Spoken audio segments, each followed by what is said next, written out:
Hey y'all, Tracy here with Keeper of the Home at 4D Farms. Join me today as we cook. Hey Jimo, what's for supper?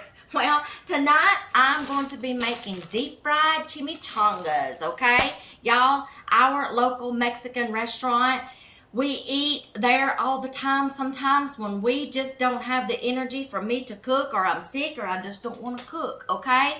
And we'll go to some of our local restaurants here. And we have a favorite Mexican restaurant, y'all, and I love their chimichangas. And sometimes when I'm in the mood, I will make them here at home, okay? They're not as good as theirs. Shout out to y'all. They're not as good as theirs. I'm just going to be honest with you. But this is how I make them. I've so far already got some prep work done. I'm also going to show y'all how I put to use jars of my home canned pinto beans. They're not in here. They're already in a bowl, okay? They're fixed. I opened them up. I drained them. I'm fixing to pop them in the microwave. And then when they come out, y'all, I'm going to mash them. And we're going to turn them into refried beans, okay? Y'all, just let me throw this in there and then we'll get started with the meal. I've been cutting up some onions, y'all. Now my eyes, I'm crying. My eyes are watering. Okay. Oh my goodness, they are watering. Oh, okay. Anyway, onions, man. Okay. My pinto beans. I can pinto beans. And people are like, why do you do that? They're already in bags. You can put them in tubs and stuff like that. They're shelf stable because they're dried. Why do you can them? Because this is why. I will sacrifice a day to can pinto beans for days like this when I don't feel like getting up that morning, pouring some beans in a pot and soaking them, or that night before, soaking pinto beans overnight. Then cooking them the next day, and then using them in the meal. Y'all, that's just too much work, okay? It's easier for me to sacrifice a day and just can a bunch of pinto beans, okay? I have a video of how I can my pinto beans, okay? The particular video that I did on that day, I was putting ham in them too. Because, y'all, there's a lot of things I get out of pinto beans. We buy them in bulk. No, we do not grow them, okay? There's a lot of things I use with pinto beans. I will can pinto beans. I will can pinto beans and ham. Like if we have smoked a ham or something for a holiday or a family get-together, a cookout or something, and we've got ham, them onions, and we've got ham left over, okay? Hello? Ham, pinto beans, and cornbread, okay? Pinto beans and cornbread. It's a good way to use up leftover ham, stuff like that, okay? And then sometimes I will can them together. So that's what I did in that video. Number 3, I can homemade baked beans with a secret recipe. No, you can't have it because it is a family recipe, and I promise I would not release it. It is ours to enjoy, still enjoy from this family member who is not with us any longer, okay? So, there's that. And then I can, that's baked beans, right? Then I can homemade pork and beans. I will sometime or another, if I ever do a video on canning homemade pork and beans, I will dig that recipe out and I'll give it to you. I believe I don't have one in the Ball Blue book. It was one that I just saw on a tutorial on someone's blog, okay? And I just copied it and saved it. Let's see, what else do I do? I substitute pinto beans in place of navy beans because for one, I only have to buy one bean. For number 2, it's a little bigger. You get more for your money. And y'all, it tastes almost the same. Okay? So there. I get so many uses out of canning my pinto beans. I do 2 methods. Sometimes I'll do the pre-soak method where I soak them overnight. The next morning, drain them, rinse them, let them cook a little more, add all the sauces and the spices and the seasonings and stuff. Let them cook a little more, then ladle them hot in the jars and then process them. Then there's times when I want to do a quick process and I'll do the no soak method. I explained that in that video. I use my pinto beans for quick meals where I can just, okay, pour them in a bowl and cook them up and use them on a night like tonight. Tonight's refried beans. I make ranch style beans. Pioneer Woman's ranch beans. Check those out. I make Southwest beans. You can make a bean dip. Pinto beans with cornbread, pinto beans and ham, baked beans, pork and beans. I get a lot of uses out of one bean, okay? So y'all check out that video if you're interested. And y'all, pinto beans is something you can on the off season in the winter, where maybe you might want to warm up your kitchen because it's oochie outside, it's freezing, and you can heat up your stove and do canning during the winter time, y'all, in the off season, okay? So I'm fixing to put these in the microwave, let them be heating up. Okay, even though they've been processed, I still heat them up just a little bit and cook them just a little bit to make sure. Then I'll show you how I'm just going to mash the dog soup out of them and then make refried beans out of them. I got my seasonings here. Right now, I've cut up an onion and a pepper. It's sauteing in some oil. And I've already pre-cooked some chicken breast, y'all. You can cook that however you want to. These are going to be chicken chimichangas. Woo! Say that fast. Oh, chicken chimichangas, okay? I've already pre-cooked my chicken. Y'all, you can boil it. You can cook it in the microwave. You can however you want to cook it, okay? Then I'm just going to, it's already cool. I'm just going to be shredding it, y'all, while my stuff is sauteing and my beans are in the microwave. So, let me get all my stuff together and my oil is heating in my deep fryer. When I get ready to do the chimichangas, I will explain my process and show you how we're going to do that, because there's a couple of ways that you can do your chimichangas, okay? So let me pop these in there, let me get this shredded, and then put it in there, add all my seasons, and then we'll come back, okay? If y'all need to do all that prepping, go ahead and do that now, okay? Okay, y'all, you may be wondering, why am I cooking this in a saucepan? 2 reasons. I boiled the chicken in this, and number 2, I'm just going to use this so that way I don't have to mess up another pan. So there you go. So I've got sauteed onions and peppers in here. I'm going to add my shredded up chicken. Y'all, by all means, if you want to use a skillet, use a skillet. Okay, now I'm going to add all my seasonings.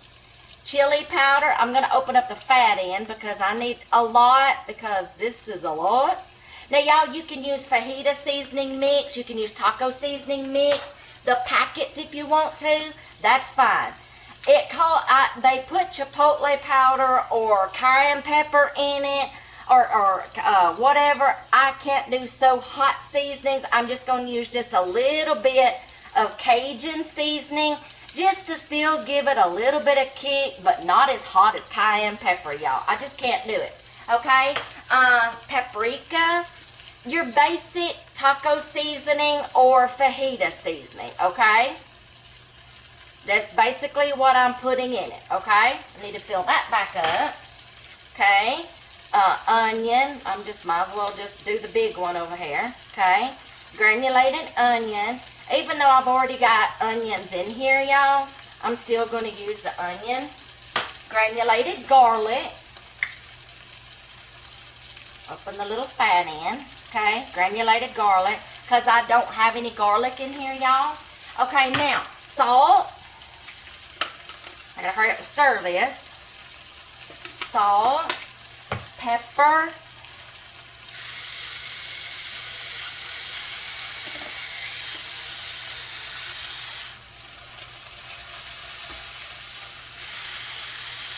kind of hard to do that with one hand. Okay, I'll add some more pepper to it in just a minute. Let me get my water in here. Like you would if you were doing the packets of seasoning mix, y'all. You add the packet, then you add your water. Okay? So I have added my seasonings. Now I've added the water. Okay? We're going to let this incorporate all these seasonings in here. Okay? I'm just using these tongs, y'all, because I grabbed the chicken out of the water with these, and I don't want to mess up something else to have to wash, okay? So I'm just going to use this. By all means, if you want a spatula or you want a spoon, a fork, whatever. I'm just doing this. Okay, So we've got our seasonings in here. Let me go ahead and add my pepper. I wasn't finished. Pinto beans are almost done, and I'll show you what I'm fixing to do with those, okay? There we go. That was all I needed to use. Let me smell that. Okay, smells good. It smells even. Okay, we're going to let that simmer for a little bit. Let all those seasonings get into that chicken, okay? Now, let me grab my beans, and I'll show you what we're going to do to them. Okay, y'all. Pinto beans are out of the microwave for the minutes that I'm going to cook them. Y'all, all I'm going to do is use a masher, mash them up. I saved just enough of the juice just so they're not so dry. Y'all, I do not like heavily dry refried beans like those in the can that, gosh, it comes out in clumps. You can barely get them out. I don't like a very dry refried bean. I like mine kind of not soupy, but a little wet, okay? That's all, y'all. Sorry for the shaking. That's it, okay? That's going to go over there. Same seasonings that I used in the fajitas, y'all. And y'all, another thing is, I'm going to get two meals out of this because there is 8 tortillas in here. It is just me and my husband for the next couple of meals. I'm going to fix 4 chimichangas tonight, deep fried chimichangas. That's 2 for him, 2 for me. Okay, which I will only eat 1 for supper. But maybe like for lunch the next day, I can have my other one. He can have his other one. So we're going to get lunches and supper out of this, y'all. Or he may eat both of his tonight. I don't know. But the next thing I'm going to do is, I know there's going to be 4 more tortillas left over. Okay? And then there is going to be some more fajita mix left over. Chicken and onions and pepper mix left over. So, for lunch one day or for another quick meal one night, we can just heat up a tortilla, heat up some of the filling, and just have a chicken fajita, y'all. And then there might be some more refried beans. There might not be. So we're at least going to get 2 suppers and possibly 2 lunches out of this. A jar of my pinto beans and to either 2 big chicken breasts or 4 little small chicken breasts, okay? So those were like small chicken breasts, okay? So we've got supper covered for the next couple of nights and a couple of lunches. So there you go, y'all. You can't get any, which one's this one? Garlic. You can't get any easier than this. I'm going to put the same seasonings in here that I did as the fajita. I need to get me some more paprika in here, in my bottle. Y'all, we buy a lot of our spices in bulk because we do a lot with our spices, y'all. So we might as well just go ahead. My onion's not wanting to cooperate. We do a lot with our spices, y'all. And we cook a lot. My husband uses a lot of spices in smoking things. So yes, we buy a lot of our spices in bulk, y'all. Okay, so there's my onion. This is going to get the same seasonings, y'all. Okay, chili powder. I did put salt and pepper in there. Y'all, sometimes I forget. Now, I'm going to give this a stir. And I'm going to just wait for it. Wait for it. Give this a stir.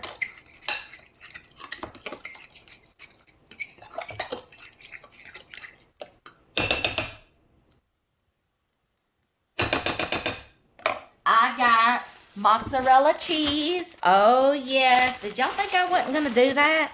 We are going to put mozzarella cheese on top. I'm cheesy, y'all. I told you that. Mozzarella cheese on top. I'm sorry if that's in y'all's way. I'm trying to see what I'm doing here, and I can't see.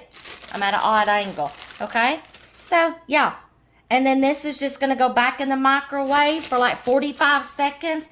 Just enough to melt that cheese on top right there, okay? Now, while I'm letting this hang out in the microwave after it does melt the cheese, I'm going to show you how we're going to get these assembled and get them deep fried, or some other ways that you can make your chimichangas. All right, y'all, I'm going to stir this up, get those seasonings in there again real good. I'm going to show you how I'm going to assemble these and fold them up.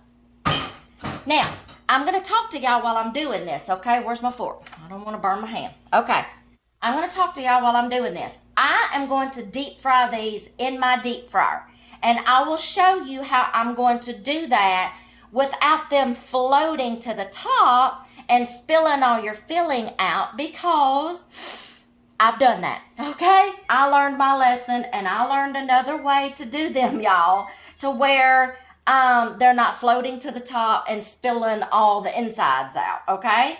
In my deep fryer. Now, there are other ways y'all can do your chimichangas. First, you're going to fold these corners together. Then you're going to close this flap. Then you are going to hold it together. Then you're going to close that flap. And you're going to put it, I'm going to reserve it over here. I'm going to get the rest of them. I'm going to do one more for y'all.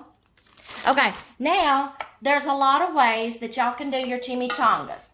If you want to deep fry them, just like I'm fixing to do ours, hold on, I'll show you how to do that. 2 different ways, okay? Or, y'all, you can fold it up, spritz this with an oil like olive oil or a cooking oil or coconut oil. Spritz the outside, and y'all can do these in the air fryer, but it's not going to have that deep fried, flaky, crunchy tortilla shell. Okay, it will still be a little crunchy, but it's going to be dry, but you can still do it. Okay, you would just take some, or either baste it on top or spritz it on top with a sprayer, and at both sides put it seam side. When I say seam side down, that's what I mean, is your seam side down, okay, into your air fryer. Bake it on both sides. You can do the same thing in the oven. Spritz them on both sides, maybe line it with your baking sheet with some parchment paper, and then do the same thing, put them on your baking sheet, and then take another baking sheet and put it on top of your chimichangas and bake it that way, okay? It gets the top baking sheet gets hot enough that it gets the top good and golden brown and crispy, okay? So that's 2 other ways that you can do your chimichangas if you don't want to deep fry them. So I'm going to get 4 more done here, and then I'm going to show you how we are going to do these in the deep fryer. Okay, y'all, here is the true test, okay?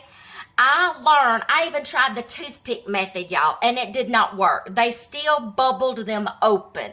It was enough deep fried air bubble pressure on the inside of the chimichanga that just pushed the seams open, and the toothpick and I had a big mess in my deep fryer. So this is what I'm going to do.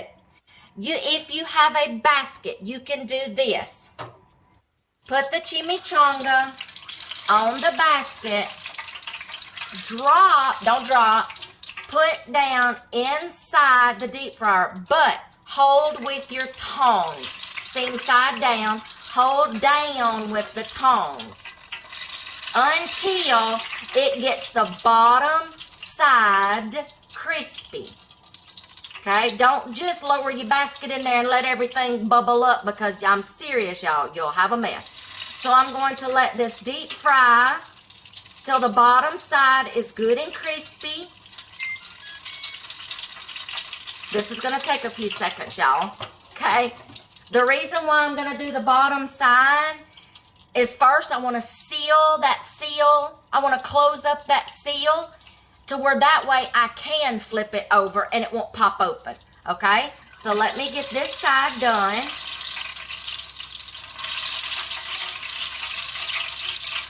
Hold it down. Okay. So far, nothing's coming open. Nothing is popping out of it. So this is one way to do it.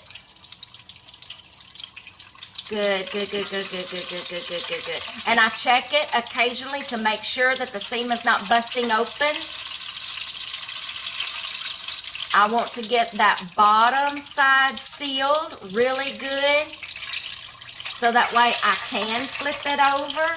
Let me see what it looks like. Look, just a little bit more.